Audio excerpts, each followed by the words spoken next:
Montana Territory. Late spring of 1883, the wind whipped hard across the flats outside of Dry Creek as the stagecoach wheels crunched over gravel and dust, carrying her toward a town that already hated her. Henrietta Jameson kept one hand resting on her swollen belly, the other clutching the folded letter that had gotten her this far. She was 8 months pregnant, unmarried, and alone again. The man who sent for her never showed. And now she stood in front of the general store, belly round beneath her worn traveling dress, while townsfolk stared like she had brought disease with her instead of a child. "She's the one," a woman whispered across the boardwalk to her friend.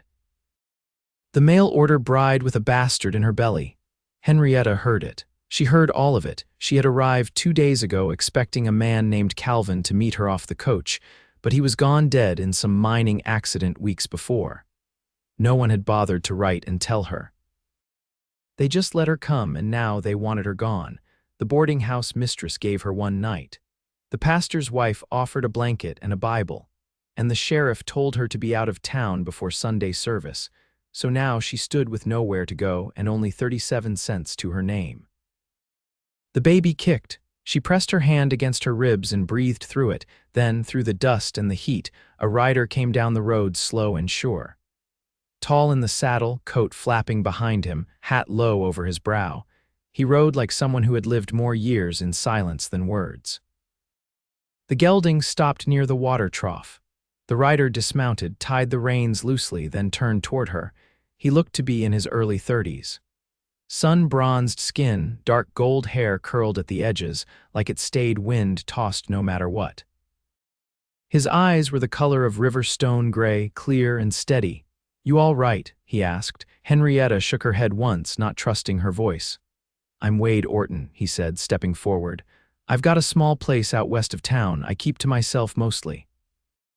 "I was in the mercantile when I overheard your name." She straightened her spine. "You heard right. I came to marry a man who died before I got here."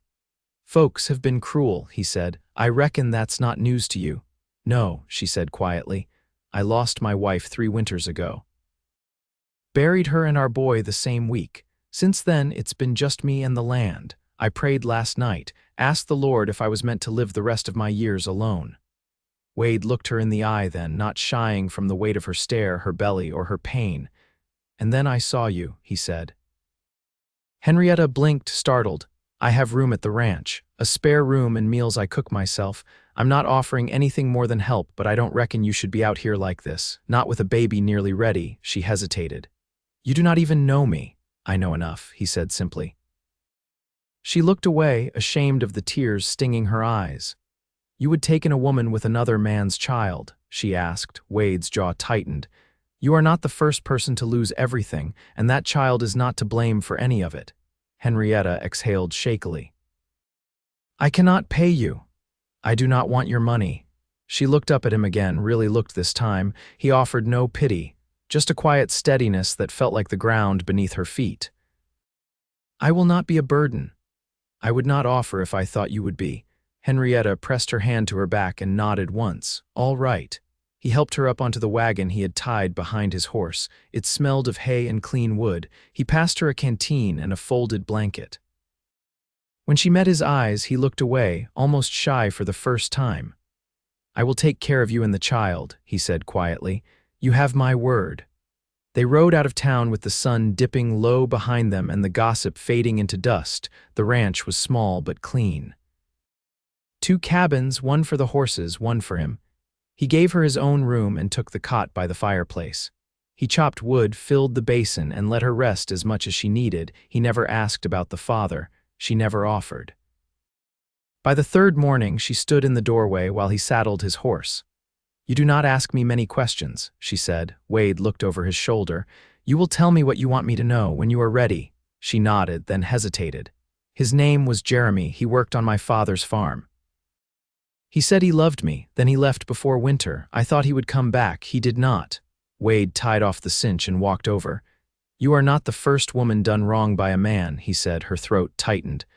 "I was going to give the baby away before I left Missouri. But then I felt him kick. I could not." Wade looked down at her belly. He is yours, and now he is mine too, if you will let me. Henrietta blinked fast. Why would you say that? Because I know what it is to lose a family. And I know what it means to choose one. She turned away before she cried again. That night she could not sleep. The baby rolled and stretched inside her, and her heart felt too full and too afraid all at once. She stepped quietly into the main room. Wade was sitting by the fire, shirt sleeves rolled up, reading a worn Bible. I did not mean to wake you, she whispered. You did not. She sat across from him on the rug, hands cradling her stomach.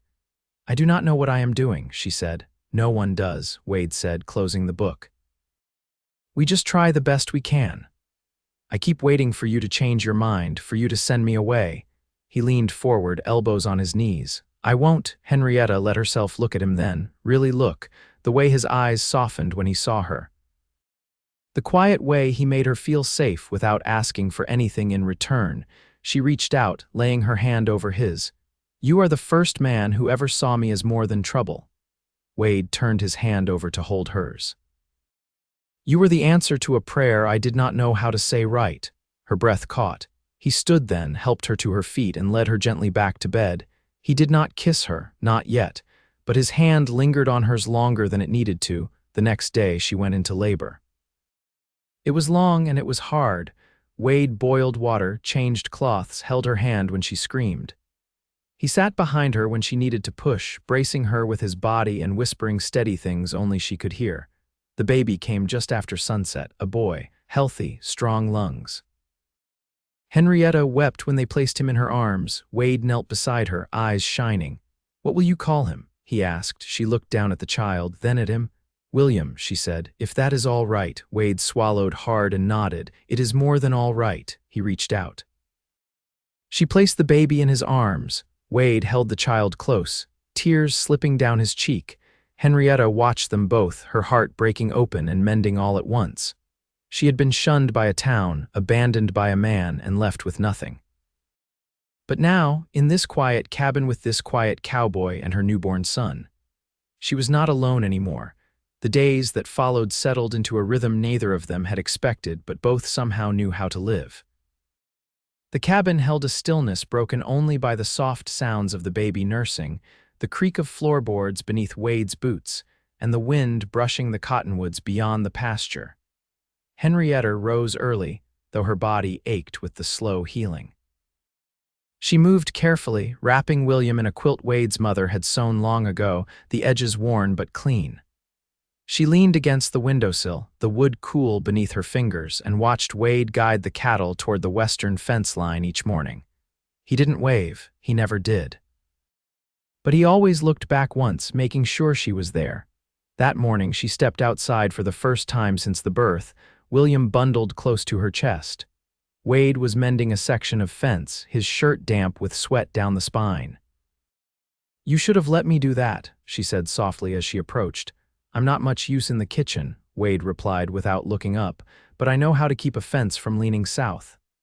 She sat down on the overturned barrel near the gate, careful with her stitches. He's fussy today. Wants to be held more than usual. Maybe he knows he's somewhere safe now. Henrietta glanced down at her son, his mouth slack in sleep. He only cries when I set him down, unless you're holding him. He's taken to you. I think babies can tell who means them well. She looked up at him then. I don't understand you. Wade straightened, brushing sawdust from his palms. What part don't you understand? You took us in without knowing anything about me. You work harder than anyone I've ever met, and you never ask for thanks. And now you treat my child like your own without hesitation.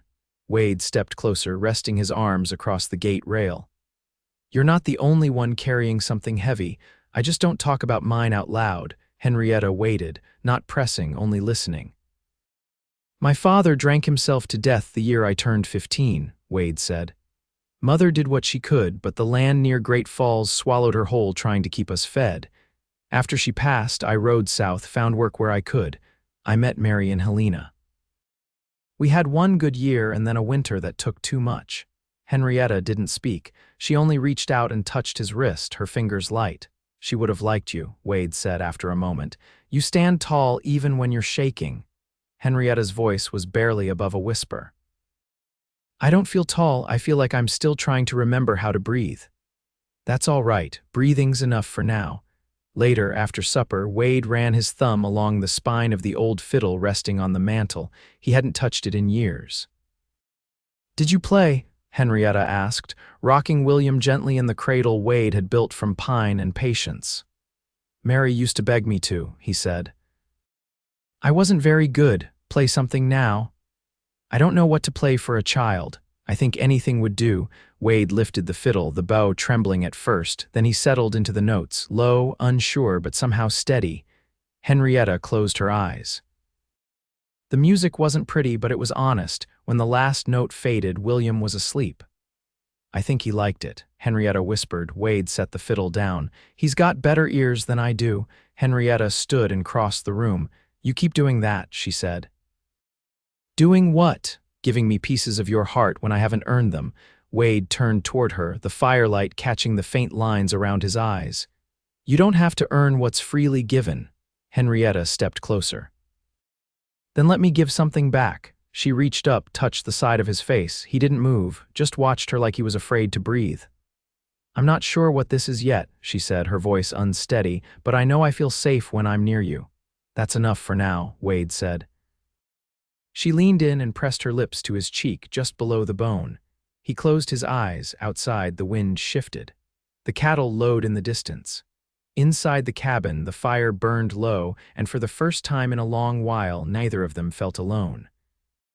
The early summer rains came in slow sheets, soaking the earth until the hollows filled and the scent of sage lifted into the air. Wade had moved the cattle to higher ground, and Henrietta took to boiling water over the stove for washing, a cloth draped near her elbow as she bathed William in the basin beside the hearth.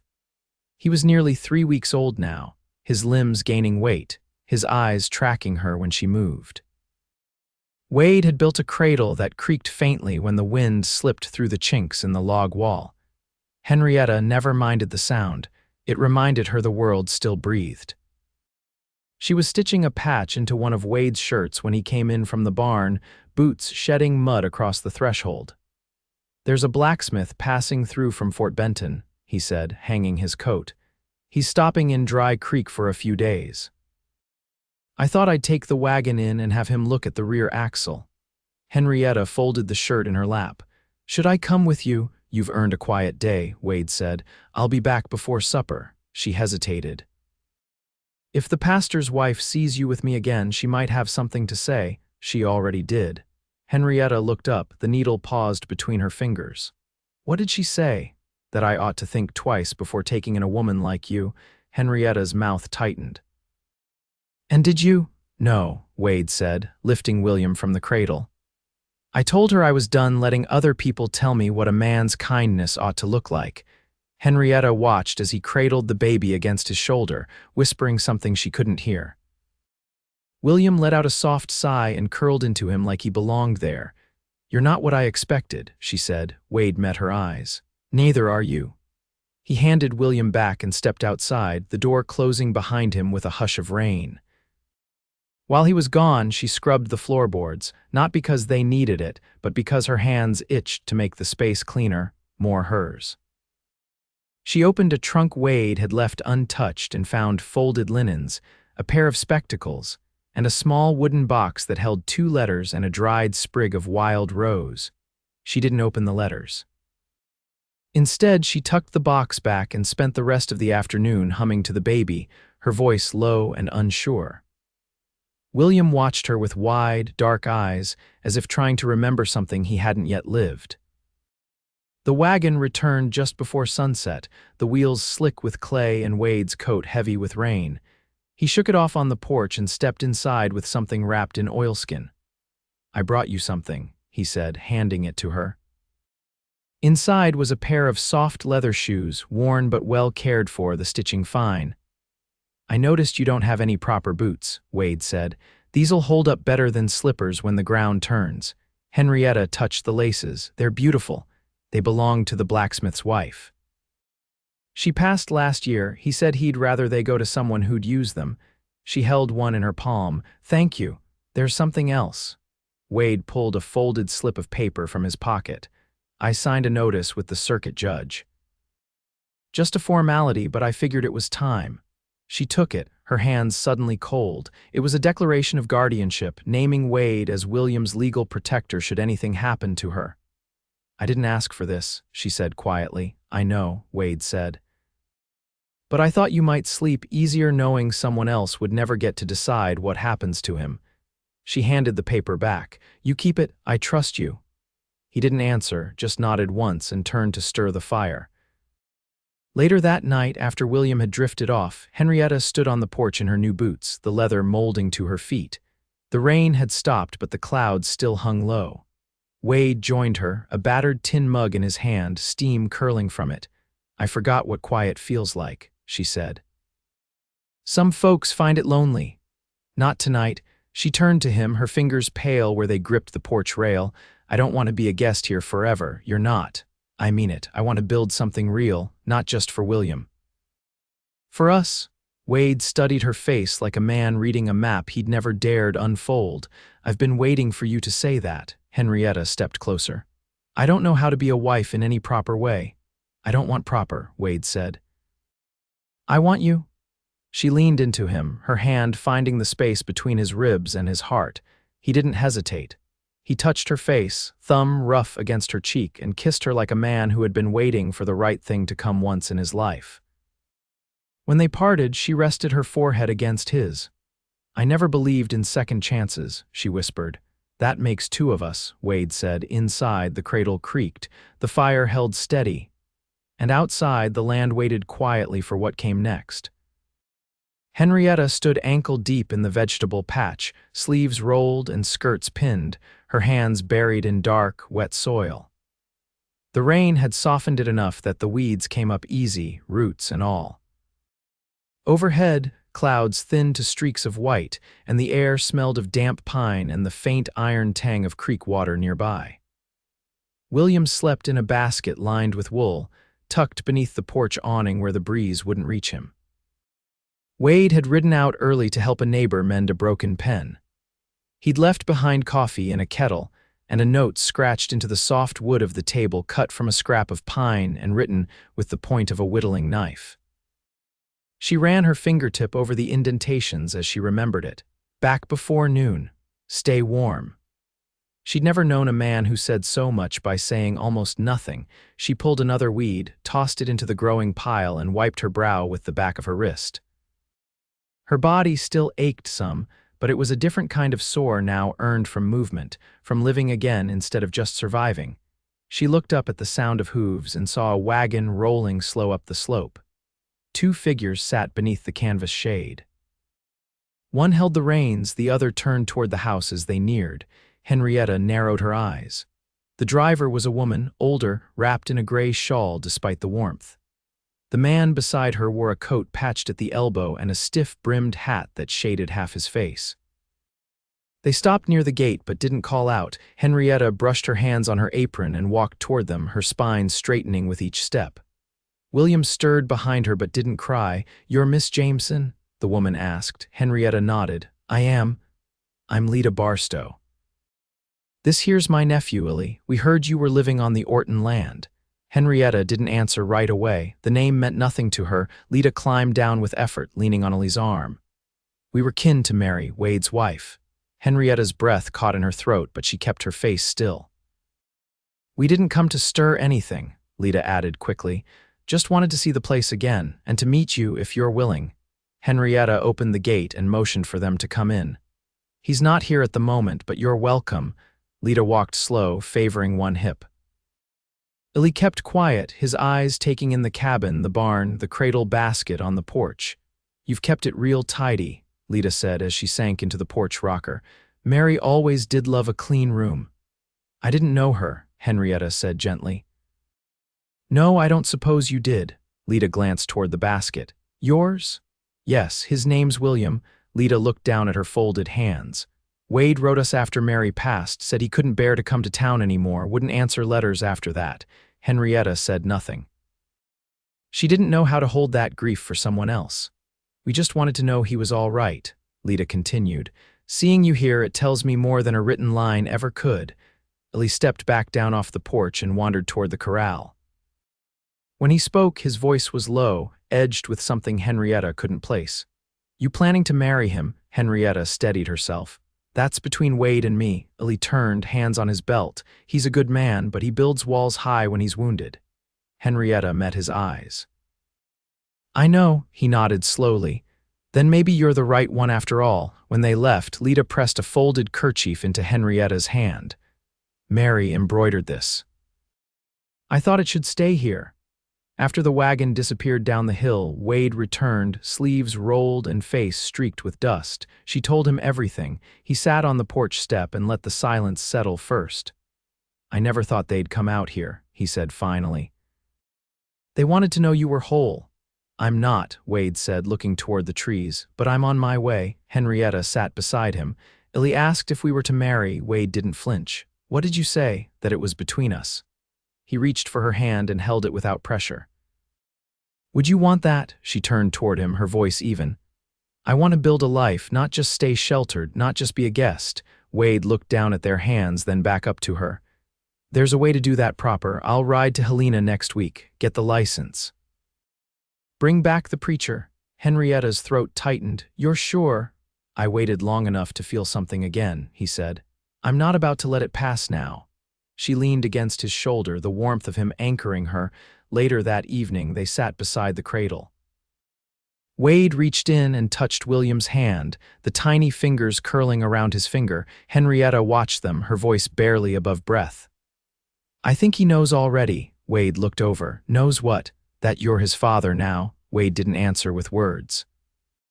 He only lifted William into his arms, held him close, and let the quiet stretch long and full between them. The preacher came 4 days after Wade's ride to Helena, his wagon trailing behind a pair of tired mules. He was a thin man with a faded collar and a Bible bound in cracked leather, and he shook Wade's hand with a grip that spoke more of hard winters than pulpit words. Henrietta had spent the morning sewing a new hem on the blue calico dress she'd found folded in the back of the cedar chest, one she guessed had belonged to Mary. She'd asked Wade if it was all right to wear it. He'd only said she'd want it to be used, not buried. The ceremony was held in the clearing beside the creek, where the cottonwoods bent their limbs low and the water moved slow and clear between stone banks. There were no guests, save for the preacher, the baby wrapped in a fresh muslin shawl, and a single doe that stepped out from the trees and watched for a long, still moment before vanishing. Henrietta held William as they spoke their vows. Wade didn't write his, and neither did she. They said only what was true, that they chose one another not from need or desperation, but because something quiet and certain had taken root between them, and it had grown when the preacher cleared his throat and said, "You may seal it." Wade didn't hesitate. He touched her cheek with a hand that had known both labor and loss, and kissed her with the kind of care that made her knees weaken, but didn't let her fall. That night, as dusk settled and the preacher's wagon rolled away down the trail, Wade carried her over the threshold. Not because tradition demanded it, but because he wanted to, and she let him. William slept in the cradle, his breath soft and steady, while they sat close beside the hearth. Henrietta pressed her palm to Wade's chest and whispered, "I didn't know a life could feel like this." He drew her in closer. "Like it fits," she nodded. "Like it's finally mine." The days that followed were quiet but full. Wade built a frame for a new smokehouse, and Henrietta began teaching herself to read from the books he'd kept stored in a crate beneath the floorboards, volumes left from Mary's teaching days, pages marked with faded pencil notes. She read aloud in the evenings, stumbling over words Wade gently corrected. William cooed from her lap, waving his small fists in time with her voice. One morning she found a folded bundle by the door, several yards of soft wool, a skein of dyed thread, and a note written in Wade's careful hand. "Thought you might want to make something for yourself, not because you have to, just because you can." She touched the fabric, the color of river clay after a storm, and smiled to herself as she imagined the dress it might become. That afternoon, Wade came in from the field with a smooth plank of pine. "Thought I'd make a rocker," he said, "one big enough for the 3 of us." Henrietta looked up from where she sat shelling peas. You thinking of more than 3? He grinned, slow and surprised by his own answer. Maybe. She let the idea settle in her chest, warm and unhurried. Then I'll start setting aside cloth. Summer deepened, and with it came a softness neither of them had expected. The town of Dry Creek kept its distance. There were no visits, no letters, but no trouble either. News traveled, and perhaps folks had begun to understand that kindness forged in silence was still kindness all the same. One early evening, as the sun dipped low and threw long shadows across the barn wall, Wade paused in his work and looked toward the cabin. Henrietta stood just inside the doorway, William balanced on her hip, her hair caught up in a loose braid. She wasn't watching him, she was watching the sky, her face lit by the last gold of the day. He walked over and wrapped his arms around her from behind, resting his chin on her shoulder. "You ever think about Missouri?" he asked. She leaned back into him. "Only to remember I never want to go back." He kissed the side of her neck. "You're where you're meant to be." She turned to face him, her eyes steady. "So are you." That night they lay side by side, the window open to the rustle of wind through tall grass. Wade ran his fingers along her spine, slow and familiar. "I never thought I'd get to build a life again," he said. "You didn't," Henrietta whispered. "You built a new one." They fell asleep like that, tangled in the quiet comfort of two people who had tasted hunger and found peace sweeter than they knew how to name. The years passed, slow and full. William grew tall and strong, his hands always busy, his laugh echoing through the pasture. He learned to ride before he could write, but he always came home with clean hands and a new story to tell. Henrietta's garden stretched further each year, rows marked with carved stakes Wade had whittled as gifts. She taught herself to sew not just dresses, but coats and trousers, and even a quilt that bore the shape of the land they lived on. Wade built a second room onto the cabin with his own hands, and when their second child came, a girl with eyes like her brother's and a cry loud enough to scare the chickens, he rocked her in the same cradle William had outgrown. They never became wealthy, but they had enough laughter. Enough quiet. Enough love to fill every place that had once been hollow. And in the end, when the world looked back on them, it saw not a scandal or a widow or a lost man, it saw a family, forged in honesty and grace, right there beneath the wide Montana sky.